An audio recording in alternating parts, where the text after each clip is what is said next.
Нацбанк ответил на вопрос, имеет ли финансовый регулятор право на поддержку банков второго уровня с помощью средств Единым накопительным пенсионным фондом. Ответ на поступивший вопрос ответил начальник управления по защите прав потребителей финансовых услуг и внешних коммуникаций Нацбанка Александр Терентьев. Нацбанк не собирается поддерживать банки с помощью пенсионных средств. Ответ такого содержания Александр Терентьев опубликовал в группе «Общественный совет ЕНПФ».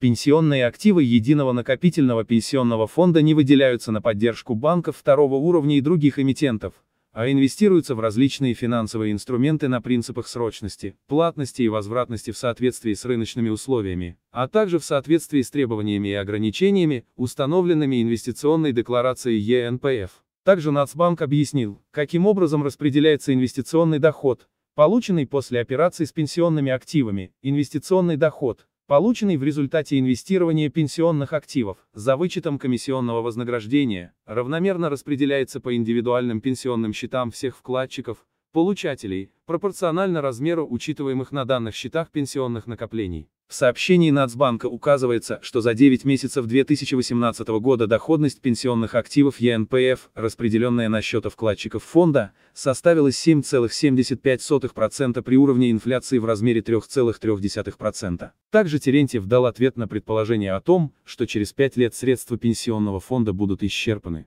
Предположения о неплатежеспособности накопительной пенсионной системы являются безосновательными и некомпетентными. По состоянию на 1 октября 2018 года объем пенсионных активов ЕНПФ составил 9 триллиона тенге, увеличившись с начала года на 1 триллион. Пенсионные взносы стабильно превышают пенсионные выплаты и переводы, говорится в ответе Нацбанка. Согласно актуальным расчетам, проведенным ЕНПФ, в ближайшие 5 лет пенсионные взносы будут увеличиваться и по-прежнему превышать пенсионные выплаты, сообщил Терентьев. По прогнозам фонда, в ближайшие 5 лет суммарный объем пенсионных взносов составит около 5 триллионов тенге. При суммарном объеме выплат 1,5 триллиона тенге. Нацбанк ответил на вопрос, имеет ли финансовый регулятор право на поддержку банков второго уровня с помощью средств Единым накопительным пенсионным фондом. Ответ на поступивший вопрос ответил начальник управления по защите прав потребителей финансовых услуг и внешних коммуникаций Нацбанка Александр Терентьев.